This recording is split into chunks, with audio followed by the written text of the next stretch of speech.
confidence interval estimate for paired samples. Paired samples क्या होते हैं? Paired samples are samples that selected such that each data value from one sample is related or matched with the corresponding data value from the second sample.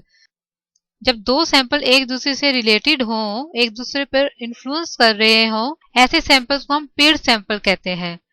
अब तक हमने जो confidence interval find out किया था वो independent samples के लिए था, दोनों सैंपल्स इंडिपेंडेंट थे। लेकिन अब हम डिस्कस करेंगे when we have paired samples. The sample values from one population have the potential to influence the probability that values will be selected from the second population. आइए अब हम देखते हैं when we have paired sample how can we construct confidence interval. So we can construct confidence interval by using this formula where D stands for difference between both of samples. Say x1 is first sample and x2 is second sample. That is equal to x1 minus x2. Similarly, we can calculate d bar as summation d over n, where d is ith pair difference and n is number of pair differences.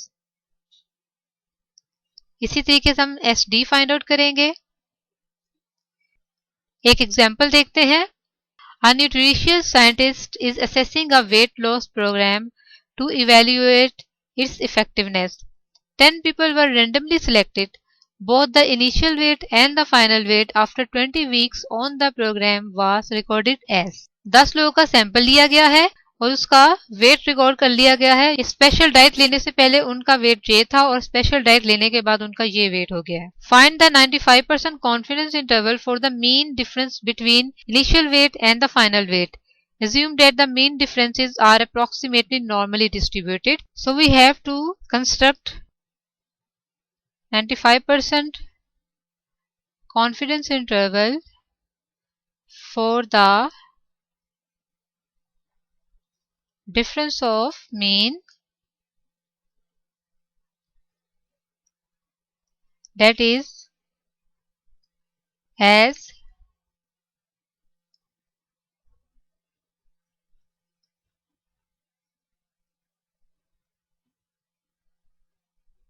अब हम required calculations करते हैं। Sample कितना है हमारे पास?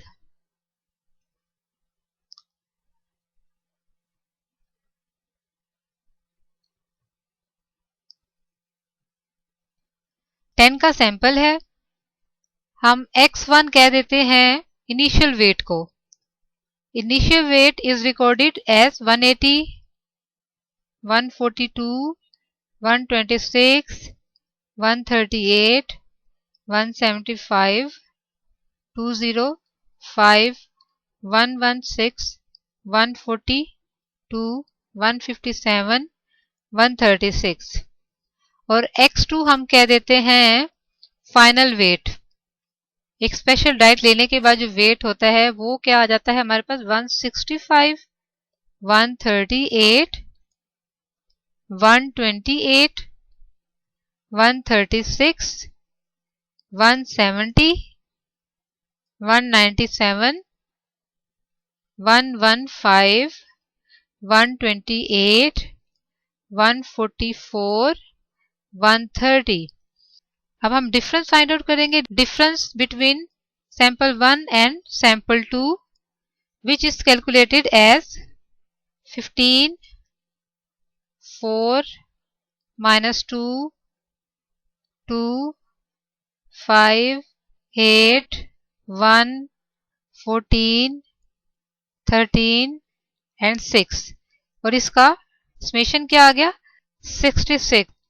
इसी तरीके से d माइनस डी बार स्केयर कैलकुलेट कर लेते हैं। 70.56, 73.98, 21.16।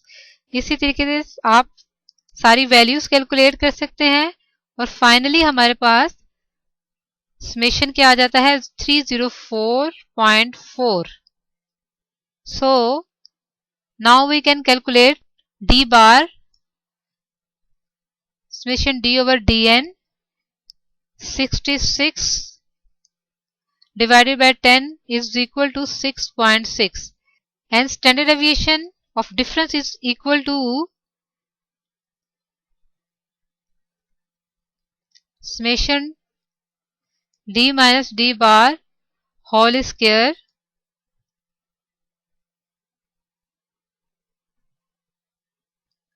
(9 into 304.4)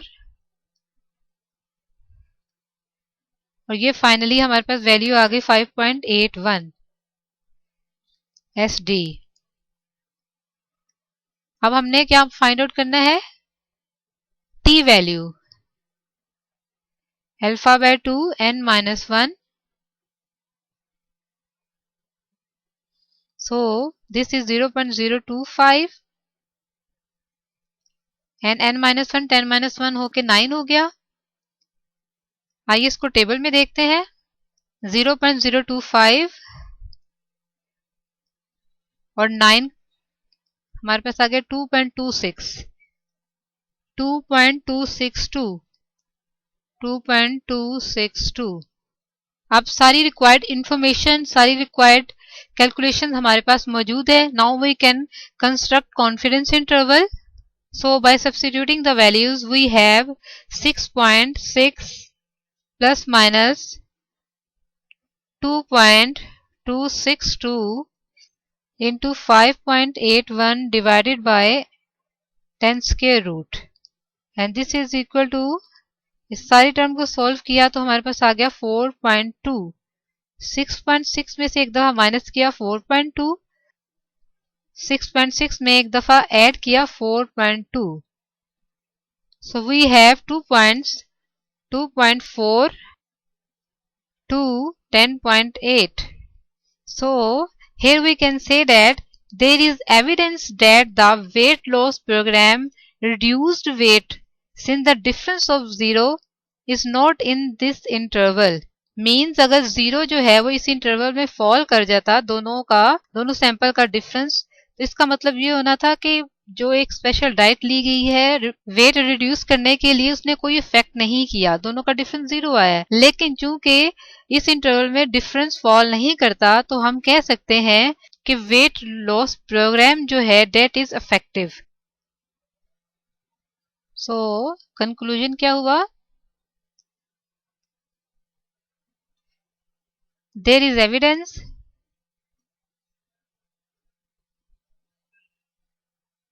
that the weight loss program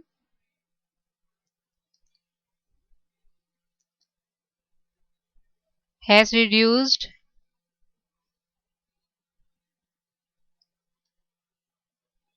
weight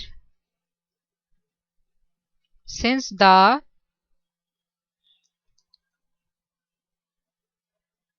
difference of 0 is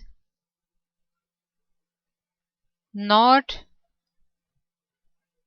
in the interval। आइए एक और एग्जाम्पल देखते हैं। 22 students were randomly selected from a population of 1000 students. All of the students were given a standardized English test and a standardized maths test. Find the 90% confidence interval for the mean difference between student scores on math and English tests. Assume that the mean differences are approximately normally distributed. ये हमारे पास students है 22 और ये English score जो है उसको हमने x से डिनोट कर दिया है और मैथ्स का जो स्कोर उनका है उसको y से डिनोट कर दिया गया है। There are two variables x and y. x stands for English and y stands for mathematics scores. आइए इसको सॉल्व करते हैं। We have to calculate 90% confidence interval for the difference of mean for the paired observations as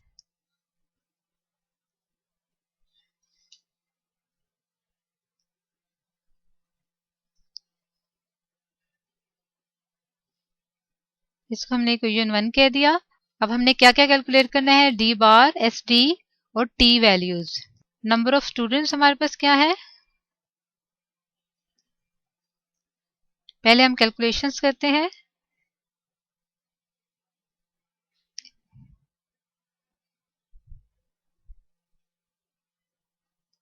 और ये number of students up to 22 हमारे पास हो गए। और x क्या है? x हमारे पास है इंग्लिश स्कोर, फर्स्ट स्टूडेंट का 95 है, y का उसके साथ 90, ये 89 हो गया, 85 हो गया, 76, 73, 92, 90, 91, 90, 53, 53, 67, 68, 88, 90, 75, 78, 85, 89 and so on। 22nd value हमारे पास इसकी 80 है और इसकी 83। हम डिफरेंस दोनों का फाइंड आउट करेंगे, which is equal to x minus y. तो ये आ गया 5, 4, 3, 2, 1, 0, -1, -2, -3, -4 एंड सो ऑन -3। इसी तरीके से हमने फाइंड आउट करना d minus d bar whole square. पहले हम d बार फाइंड आउट करेंगे, which is equal to summation d over n। Summation d है हमारे पास, अगर इसका सम अप करें तो ये 22 आ गया। Summation d 22 divided by n, हमारे पास कितना है? 22 स्टूडेंट्स हैं, तो n हमारे पास 22 हुआ, तो d इक्वल टू 1 हो गया। अब हमने d में से माइनस करना d बार 5, d हो गया, d बार क्या है? -1, तो 4 आ गया, 4 का स्केल लिया तो 16 आ गया। इसी तरीके से बाकी वैल्यूज भी कैलकुलेट हो जाएंगी। 16, 9, 4, 1, 0, 1, 4, 9, 16, 25 and so on. Last value 16 हो गई और इसका सम अप किया तो 270 आ गया। Summation d minus d bar whole square is equal to 270। d bar तो हमारे पास आ गया था 1। अब sd हम फाइंड आउट करेंगे, which is equals to summation d minus d bar whole square divided by n minus 1। d minus d bar whole square हमारे पास कितना था? इसका सम क्या था? 270। n हमारे पास क्या है? 22। 22 माइनस 1 कितना हो गया? 21। तो विच इज इक्वल्स टू 12.86। और इसको फर्दर सॉल्व किया तो ये एस टी हमारे पास आ गया, standard deviation for difference of mean हमारे पास हो गया 3.586। अब हमने फाइंड आउट करना है T value, which is n minus 1, T alpha by 2, n minus 1। Alpha हमारे पास कितना हो गया? 1 माइनस है हमारे पास 0.9, तो अल्फा कितना हो गया? 0.1, अल्फा बाय 2 0.05, तो ये आ गया 0.05। n माइनस 1 कितना हो गया? 21। इसको टेबल में देखते हैं, 0.05 और 21 आ गया ये 1.72, which is 1.72. By substituting all the values in the equation 1, we have 1 plus minus 1.72 into 3.586 divided by 22। तो ये आ गया 1 plus minus 1.72 into 0.765। 1 plus minus इन दोनों को मल्टीप्लाई किया तो ये हमारे पास आ गई वैल्यू 1.3।